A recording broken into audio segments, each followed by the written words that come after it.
Assalamu alaikum. My name is Aisha from class 6 class. I share some follow words with you.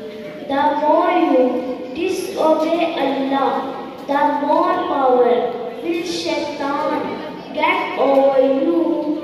Don't talk, just act. Don't say, just show.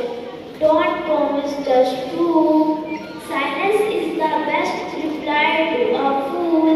If you want it, go get it. Thank you. अस्सलाम वालेकुम। मेरा नाम शहबाज है। मैं फोरन में पढ़ती हूँ। आज मैं आपके साथ चंद सुनहरी बातें शेयर करूँगी।